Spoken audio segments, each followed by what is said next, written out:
Hi, I'm Kelly and welcome to Kapowski Reads, and this week I am going to be focusing on reading books that are on my TBR. A noble goal, I think. I am aiming to get through 3 books this week and get those ones ticked off of my TBR. So the books I'm hoping to read in this vlog are The Psychology of Time Travel by Kate Mascarenhas. This is an ebook. Sinister Spring by Agatha Christie, a short story collection, and a non-fiction, Reach for the Stars by Michael Cragg. It is a hefty book, but I'm excited about it. As you can probably see from the swinging, I couldn't find a bookmark, so I'm using the label that came with my cardigan ages ago. This is not a new cardigan, with my spare button, so it's just hanging on. I started this book already and I'm loving it. I'm really loving it. I'm only like a 10th of the way through, but I really think that this is going to be a good one. The book is about pop music of the period of 1996 to 2006, the golden age of pop music perhaps, or at least this millennial thinks so. And the book has started with February 1996 when I was 9 and 2/3, and it started with the forming of the Spice Girls, which feels like that was such a huge part of my childhood, and I'm just loving the nostalgia that I'm getting so far. The book is also made up of extracts of magazine articles, which I probably would have read at the time, but as a child I wouldn't have gotten the same out of them as I am as an adult. So it's really interesting seeing like the perhaps not darker yet, but more cynical side of the pop music industry. And this book is doing it for me so far. Really enjoying it, and I'm going to try to just read a little bit every day this week, and yeah, it's going well so far, so I'm delighted with this one. I also started The Psychology of Time Travel today. I am about 20% through and I don't know how to feel about it so far.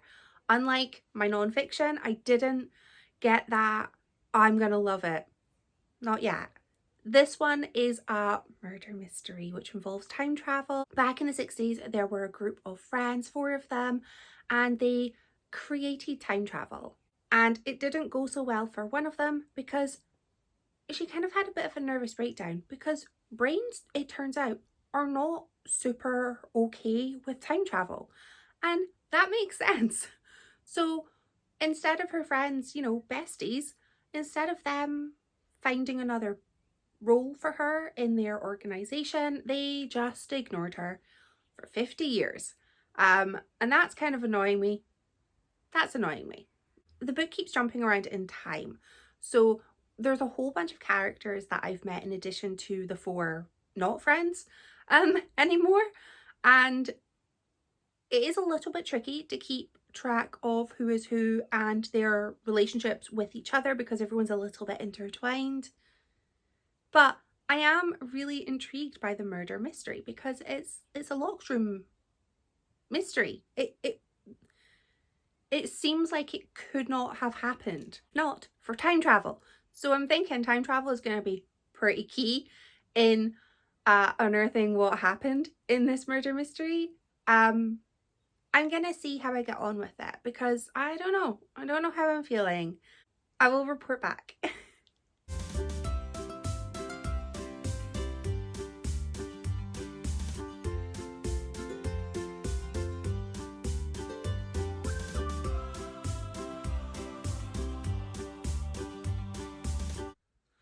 Today was a day, not a good day.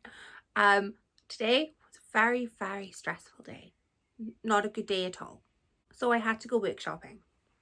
It couldn't be helped. My awful day started as so often it does during the week, with me starting work at 8 in the morning. And the working from home system was down. And our IT department doesn't open until 8:30. So I'm sitting for half an hour hoping that switching it off and on again is gonna work. It did not work. So then it turns out that there was a huge issue with our working from home system. Everybody who worked from home had to come into the office as soon as possible because there was a lot of work that needed to be done. And I had 20 minutes to get myself from jogging bottoms, no makeup, hair in the same hairstyle I slept in, and pack all my bags, pack my work stuff up and run for the bus. I also had to try and find some breakfast and lunch to take with me because in this economy, we are not having unplanned lunches and breakfasts out of the house. No, I had stuff at home. So I had to get everything ready because I normally just eat at my desk in my house where my food lives. So that was stressful. I get to the office and everybody's there because we couldn't work from home. And there are barely any desks. We've moved floor, so everything's all upheaval. And basically the office was so noisy and busy all day that I feel like I got no work done. So that didn't help at all because there's so much that still needs to be done. But on my way home, I missed the bus because my day was going great. So I decided just to walk to the next bus stop, which requires going past Waterstones. I bought a book. I actually bought two. I bought The Death of a Bookseller because I have seen Books and Bow talk about this book and it sounds like my perfect book. So I had to get it and I'd had an awful day. So what makes a day better than treating yourself to a lovely, lovely hardback, which is downstairs. So I don't even have it to show you. I also picked up a copy of The Virgin Suicides because I was chatting to a friend about this a wee while ago and I thought I really want to reread that book. It was a book that I absolutely loved when I was a teenager. I think it was like the first like dark book that I kind of fell in love with. It was definitely one of my most read books as a teenager. I remember I would read The Virgin Suicides, The Bell Jar and Summer Sisters by Judy Blume over and over. They were like my three main favourite books. I was really into not so chirpy books back then. But I couldn't find my copy. And then after chatting to a bunch of other friends, it turns out I'd loaned it to somebody who I haven't spoken to since 2009 when we finished uni and just lost touch. And last I heard, she had moved to the US. So I don't think I'm getting that book back. I don't think so. So I went and bought myself another copy. But enough of my moaning about my horrible day. Book update. It's not going well. I have actually decided to DNF The Psychology of Time Travel. I got to 35% through and I don't like it. I don't like it. I don't like any of the characters. I now know who the victim was and I don't like them. So I don't care. I don't really care about why what happened to them. And I'm trying really hard to DNF books when I'm not liking them. And I'm very proud of myself for DNFing this. So I'm so sad. Like I'm so gutted because I thought I was gonna love this and it just not for me. So I hope tomorrow is a better day, both for reading and for life. Please, that would be great. A nice day.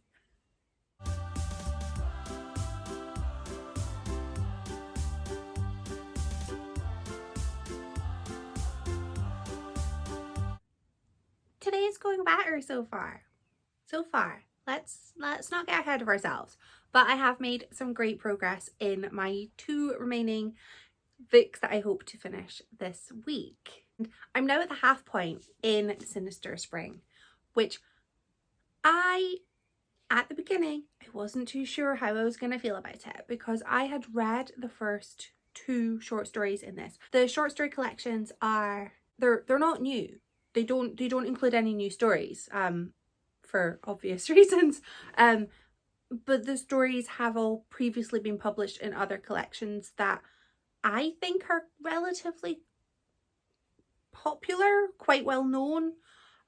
So I tend to have read a lot of them, so it's a bit disappointing sometimes to read the same short stories over and over and over when there's a huge pool from which to choose. This book also includes one of my least favourite short stories. It's a Tommy and Tuppence one, and it's basically, oh, she gained weight. Lol. I don't like that one. Um, but there was a short story number 3 in this book that I don't think I've read. Don't believe I have. So it was really enjoyable to actually be able to find a new short story that I haven't already read, because I was thinking this was just going to feel like a reread, which is fine. But it was nice. It was nice getting something new, shiny and new. And the stories are all a bit, they do feel quite springy. They do feel seasonally appropriate. So I was a bit worried that I wasn't going to get this book read in springtime, because I didn't want to read it outside of spring. It felt wrong. I don't have any concerns of not being able to finish this book. I don't have a great deal left, so I'm feeling good about this. I'm also making some great progress in Reach for the Stars, and I'm still loving it. It's still magazine articles, so that's just so interesting. I really like learning about a little bit more about these stars that I really enjoyed when I was younger. So it's really nice. It's really a nice little trip down memory lane, but it's also kind of, it's quite sad seeing sort of some of the truth and the upset between the band members that was in some cases hidden ever so well, and in some cases not hidden well at all. I'm really liking it. It's still really working for me. I'm so surprised by the amount of nonfiction I've read this year. I think this is my 7th nonfiction book, which I know doesn't seem like a lot, but I think I'm really getting back into nonfiction. And I've got another I've got another 3 nonfiction books that I really want to read soon. So who even am I? Just a super short update today. I need to go and do some meal prep, because that's who I am now. I meal prep my lunches and then I don't need to think about making them. It's boring at the time, but you know, it is actually paying off. I will report back when I have more updates. I'm hoping to finish the remaining 2 books on my weekly TBR super soon, and I will let you know.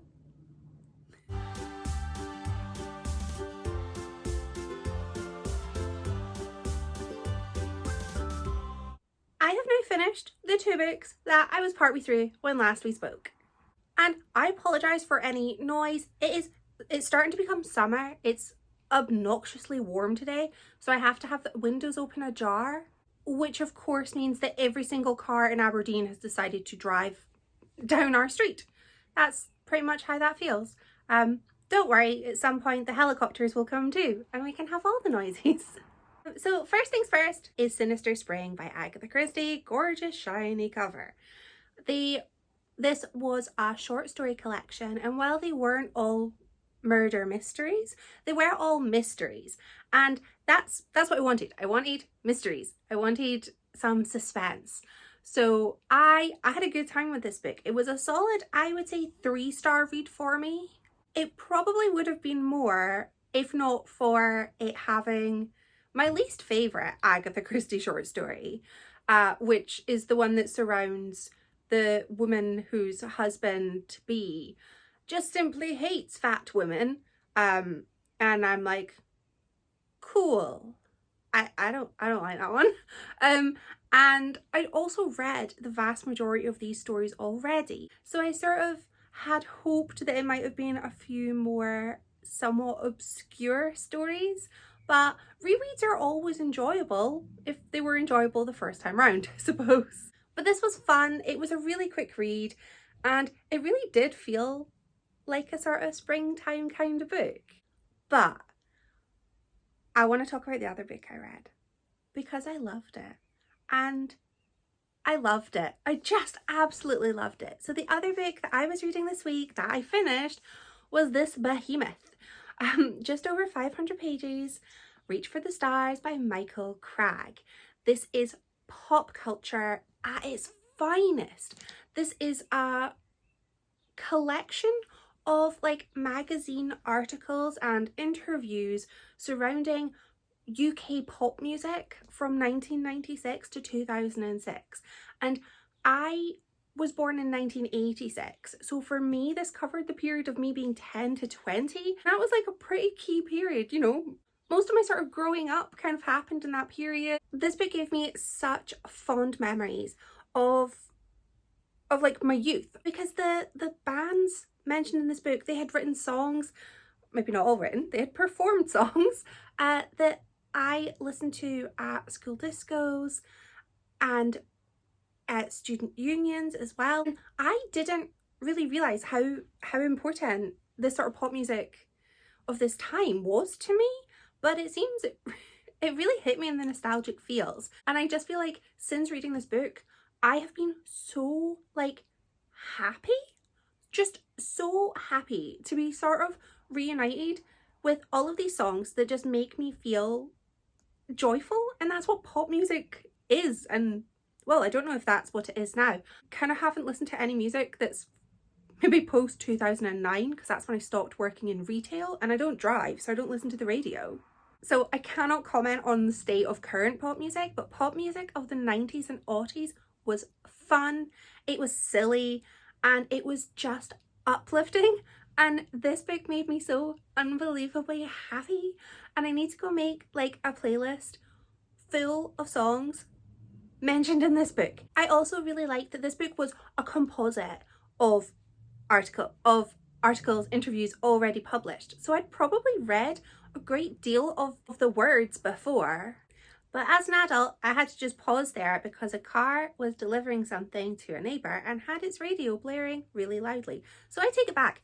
I do listen to the radio via other people's cars when they park outside my house. But I don't listen to the radio myself. I'm sure it's great, but I have no need to. But this, oh, so much fun, so gossipy. That's what it was. It was just gossip. And it felt light, and it was such a quick read as well. There were moments where it got a little bit sad. There was a part in this book where I got really upset and I started crying in Starbucks, because I'm nothing if not dramatic. Because the book was talking about S Club 7 and how they had reformed back in February this year. And S Club 7, fun, so much fun. But unfortunately this book came out before the death of Paul Cattermole, who was one of the members of S Club 7. So I was a bit like, no, they reformed and then he died. And it made me, made me really sad. So it was a really fun, light, uplifting book, but there were moments in there where I was sort of, it caught me in the feels. And there was a whole bit about Craig David, who I didn't realise, for anybody who sort of grew up in the UK around about the same time as me, and watched Bo Selecta on TV, I didn't realise that Craig David hadn't agreed to the depiction of him that was included in that. I thought he was at least not against it. I didn't know that it had such an impact on his life. So there were these parts of the book that just really made me think of, there were assumptions I had made that were false, and I just really loved this. This was like the perfect summer read, and it is the most fun I have had with a non-fiction book in a long time. I cannot think of another non-fiction book that has made me feel such a mixture of emotions, but also made me feel really nostalgic as well, for a time period where this book was like looking at the past through a pair of like rose tinted spectacles. I know I wasn't happy between the ages of 10 and 20. I was a sad little puffin, but this book made me remember like the good times, because there were a lot of the bands in this book featured in my good times. Like, I remembered buying the Steps album, their first album, on CD because we had recently gotten a CD player and that felt cool, because previously we'd had to record their songs off the radio onto cassette because I am old. But I cannot recommend this book enough. It just made me so nostalgic and happy, and like I want to go and eat turkey dinosaurs and pretend that there's nothing bad happening in the world. It was escapism at its absolute finest. I devoured it, loved it. I would love to know if you've got any recommendations for non-fiction, especially any non-fiction that's like uplifting and quite happy and joyful, because it's really nice just reading something that just like fills up your joy meter. An absolute delight. I am gonna finish up now because the neighbours have all decided that it's lawn mowing time, so lots of noise, and I'm gonna go and eat an ice pole and see if I can find any silver nail polish and just really dive back into 90s/aughties me. I actually think the most fun thing about this book coming out and making me so nostalgic is the fact that the fashion and styles now are the fashion and styles, kind of when I was younger. Except now I have my own money and my mum can't tell me I'm not allowed to buy that. So I'm gonna, maybe I need to go buy some butterfly clips or something. Yeah, I'm going like full back to the 90s and 2000s. An absolute delight. I had the best time. Thank you so much for watching. Bye!